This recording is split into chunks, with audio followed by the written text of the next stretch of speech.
আইনশৃঙ্খলার ভাঙন, আমতলীতে পারিবারিক হিংসা, প্রশাসনিক ব্যর্থতার অভিযোগ জোরালো। রাজ্যের আইন শৃঙ্খলার চরম অবনতি আবারও সামনে এলো। আমতলী থানা এলাকার কাঞ্চনমালা অঞ্চলের নৃশংস পারিবারিক হিংসার ঘটনায় বড় ভাইকে খুনের চেষ্টা ও বৌদিকে ধর্ষণের চেষ্টার অভিযোগে এক দেবরকে গ্রেফতার করেছে পুলিশ। তবে এই ঘটনাকে কেন্দ্র করে শাসক প্রশাসনের ভূমিকা নিয়ে তীব্র প্রশ্ন উঠেছে।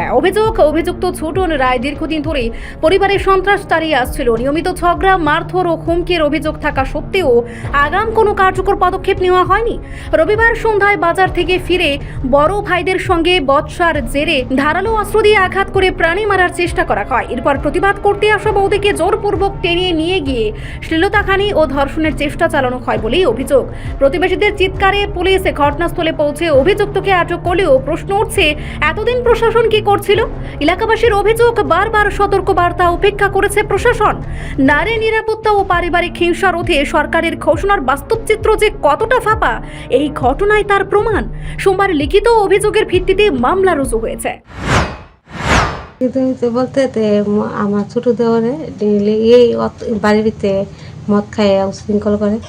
রবিবারে আইসে সকালে আর সন্ধ্যার সময় আইসিরা মদ খাইয়া তারা আমার আরেকটা দেওয়ার আছে, এর লোকে খুব ঝগড়া, এর মারণের চেষ্টা চলছে। মারতে হয়ে গেছে, এরপরে আমার স্বামী গেছে, গিয়া বাঁচাইতে গেছে, আমার স্বামীর মাথাতে আঘাত করছে আমার দেওয়ারে জুটন রায়।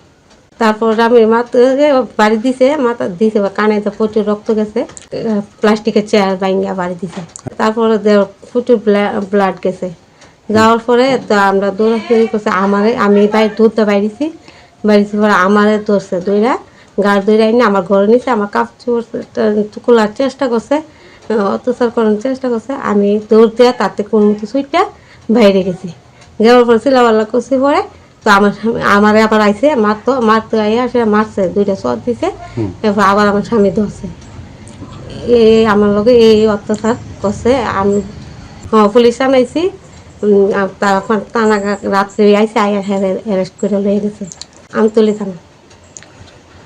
আমি চাইতেছি হ্যাঁ যাতে আমার লগে করছে, আরেকদিন বাইরের মানুষের লগেও করবো, এমন মহিলার লোক তার যাতে কঠোর শাস্তি, মানে পুলিশ যাতে তার শাস্তি দেয় আর তার যাতে জেল হয়। রিপোর্ট, সংবাদ প্রতীক্ষা।